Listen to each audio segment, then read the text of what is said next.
Ministre Helez, hvala vam što govorite za TRT Balkan. Za početak, kakva je perspektiva Bosne i Hercegovine kada je riječ o NATO samitu u Ankari i kada je riječ o članstvu u alijansi? Očekujem prvo da se NATO savez stabilizira, da pošalje jasne poruke svijetu, da je to jedna stabilna, jaka, najjača vojno-politička grupacija, jedan sigurnosni kišobran za sve članice i partnere, pa i čitav svijet da bude nekako NATO savez taj koji garantuje sigurnost na svakom pedlju naše planete, jer je to ubjedljivo najjači vojno-politički savez. Kada je u pitanju Bosna i Hercegovina, spremni smo da postanemo članica. Ako nam upute poziv, volio bih da se to desi, ali pored Bosne i Hercegovine mnogo je prioriteta u svijetu. Svakako teme će biti Bliski istok, rat Ruske federacije i Ukrajine, pacifički dio Južne Amerike, Centralna Afrika, znači sva žarišta u svijetu i mislim da je Bosna i Hercegovina negdje u prioritetima, nije u prvom redu. Nama je najbitnije da postanemo članica. U nas je, hvala Bogu, stabilna situacija što se tiče sigurnosti. Nemamo nikakvih sigurnosnih izazova, a i to je jedan od detalja koji je jako bitan za poziv NATO saveza da postanemo članica NATO saveza. Šta je Bosna i Hercegovina do sada uradila kada je riječ o ispunjavanju obaveza vezanih prvenstveno za interoperabilnost s NATO-om?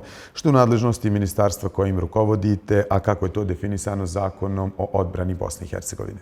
Mi smo donijeli sve potrebne akte, što je najbitnije. Zakon o odbrani koji to reguliše i član 84. Sve naše institucije su dužne, u tom članu stoji, sve naše institucije su dužne, prije svega predsjedništvo, predstavnički dom i dom naroda državnog parlamenta i Ministarstvo odbrane kao i vijeće ministara da uvedu Bosnu i Hercegovinu punopravno članstvo u NATO savezu. To je postignuto konsenzusom, jednoglasno i nema niko pravo to osporavati. I mi u stvari ne možemo više nazad. Taj akt ne može niko poništiti. EUFOR i NATO štab već su u Bosni i Hercegovini prisutni, a najveći broj država članica ALTE su države članice NATO saveza. Dakle, NATO i Evropska unija su već u Bosni i Hercegovini. Kada bi, prema vašem mišljenju, Bosna i Hercegovina mogla postati punopravni dio tih integracija? Pa imaju neke stvari koje su do nas i za ove 4 godine odgovorno tvrdim. Stvari nisu još 4 godine, ali ušli smo u 4. godinu ovoga mandata. Kada sam ja došao na čelo ovog ministarstva, odgovorno tvrdim da smo uradili velike stvari, da smo napravili veliki iskorak i kada je u pitanju opremljenost i naoružavanje oružanih snaga i sposobnosti oružanih snaga i povećanje primanja pripadnika oružanih snaga i sve ono što je u skladu sa NATO standardima. Međutim, ipak članice NATO saveza odlučuju o tome ko će biti primljen u NATO savez. Mislim da smo mi ispunili dobar dio svojih obaveza i ja očekujem poziv. Međutim, svjestan sam ukupne geostrateške i geopolitičke situacije u svijetu. Svjestan sam odnosa unutar NATO saveza u posljednje vrijeme, a da bismo postali članovi, sve članice glasaju konsenzusom, moraju sve biti za. Zato sam malo skeptičan kada je u pitanju poziv, mada ponavljam, mi smo skoro sve ispunili i od svih onih država koje su na čekanju, koje imaju partnerski odnos, mi smo broj 1 kada je u pitanju naša spremnost da postanemo punopravna članica NATO saveza. Turkija se sve češće spominje kao jedan od najvažnijih faktora stabilnosti NATO-a, kako zbog svog geostrateškog položaja, tako i zbog snažne vojne infrastrukture i bogatog iskustva. Prema vašem mišljenju, u kojima aspektima Turkija je posebno važna za NATO i koliki doprinos može dati daljnjem jačanju saveza?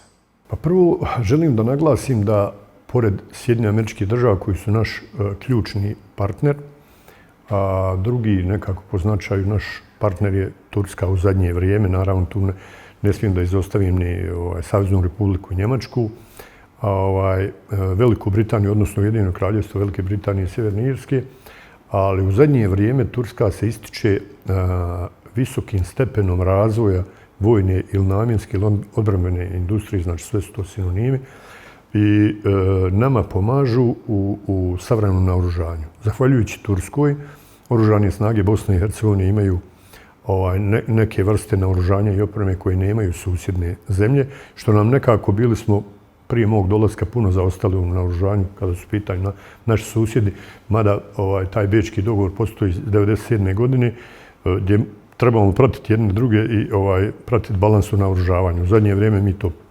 pristižemo polako, ali kažem zahvaljujući Turskoj. Pored razvijene namjenske industrije, Turska je jako bitan regionalni faktor stabilnosti. Obzirom da Srednji istok ima stalne konflikte, to su velike sile, nuklearne sile, Indija i Pakistan. Ovaj sukob Izraela, Irana i Sjedinjenih Američkih Država i država zaljeva. Turska je prilično stabilna, moćna i mislim kada su u pitanju kopnene snage jedna od najmoćnijih armija na svijetu.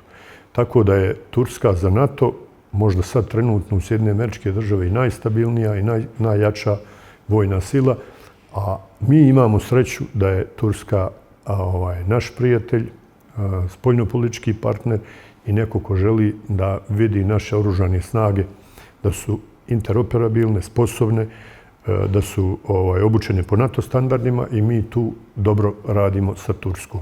Polako Turska nekako uzima prioritet, ponavljam, u Sjedinjene Američke Države i mislim zbog toga da, pošto je Turska domaćin, ja očekujem dobre vijesti sa samita u Turskoj. Ministre Helez, hvala vam na ovom razgovoru za TRT Balkan. Hvala vam.